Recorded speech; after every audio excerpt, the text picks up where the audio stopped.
President Abdel Fattah el-Sisi and German Chancellor Olaf Scholz took part on Tuesday in a session dubbed The Future of Energy as part of the activities of the UN Climate Change Conference in Sharm el-Sheikh, Egypt.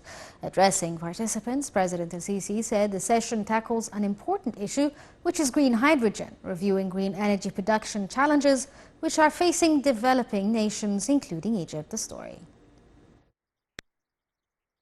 President Fattah el-Sisi took part on Tuesday in a session dubbed The Future of Energy as part of activities of the UN Climate Change Conference in Sharm el-Sheikh. German Chancellor Olaf Scholz also took part in the session. Addressing participants, el-Sisi said the session tackles an important issue, which is green hydrogen. He reviewed challenges facing developing nations, including Egypt, in green energy production. President el-Sisi said green hydrogen is the most significant element in the path towards a green economy. He also said that within the first response to the initiative, an Ain al-Sukhna station for green hydrogen was established in Egypt. President el-Sisi said that developing nations' share of green hydrogen projects is no more than a double of projects. He unveiled a new initiative, with Belgium naming it as the Global Forum for Renewable Hydrogen.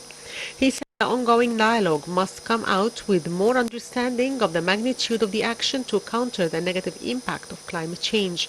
President el-Sisi said green hydrogen has become the most popular term in modern times and that Egypt is one of the pioneer countries to utilize its resources and capabilities to become a center for green hydrogen production.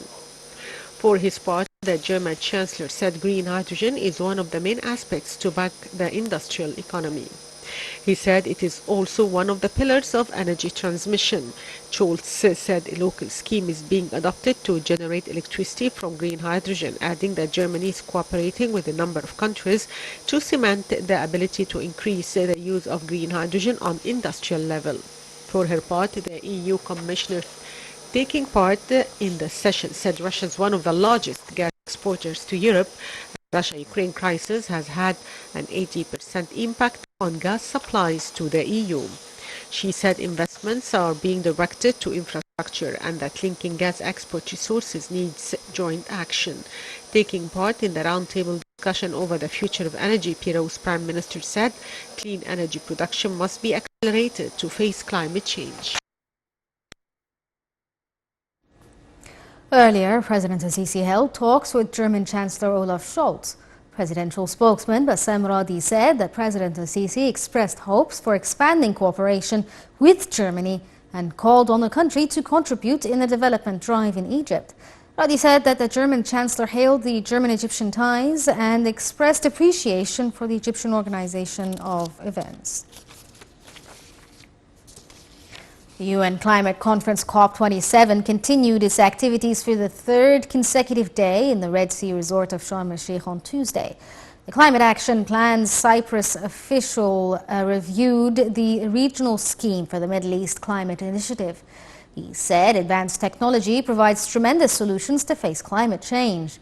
The day's activities also witnessed a speech by the Greek Prime Minister, who described the Climate Action Plan as comprehensive and expressed hope for more cooperation in the field of energy. He called on all countries to cooperate to face the negative impacts of climate change. And the Iraqi president took part in Tuesday's session, stressing the urgent need for countries to present solutions to face the repercussions of climate change. The Iraqi president further suggested solutions to decrease carbon emissions and global warming. He said one of the main contributors to climate change is industry. For his part, the Palestinian Prime Minister said Palestine is not the only country affected by climate change, adding that efforts must be intensified to reach solutions to the crisis. He said efforts by governments and people have a great impact on countering climate change. The UN has reported expectations for the continuation of global warming if serious measures to stop the phenomenon are not taken. The Secretary General of the Union for Mediterranean said serious measures must be taken to back initiatives to deal with climate change. The United States sought to reassure the UN's climate summit in Egypt on Tuesday that it will stick to its energy transition even if Republicans triumph in midterm elections. U.S. climate envoy John Kerry said on sidelines of the summit, the Red Sea resorts of Sharm el-Sheikh, that The climate crisis doesn't just threaten infrastructure, economy and security, it threatens every single aspect of human life on a daily basis. He said that even if Democrats lose the election, President Biden is more determined than ever to continue what the U.S. is doing. Some 100 world leaders were attending the summit on Monday and Tuesday, but Biden will only come on Friday after the midterms. The first day of the summit was marked by dire warning from the UN chief Antonio Guterres, who told the COP27 that humanity faces a stark choice: cooperate or perish. Nations worldwide are coping with increasingly intense natural disasters that have taken thousands of lives this year and cost billions of dollars. Under the auspices of President Abdel Fattah el-Sisi, the Minister of Interior continued until the end of November the activities of Stage 23 of We Are All One initiative, aiming to supply food and other commodities with up to a 60% discount. The mentioned commodities will be offered at 1,051 branches and outlets of 34 markets nationwide. The commodities will also be available in 1,026 fixed and mobile outlets by the Ministry of Interior Aman system.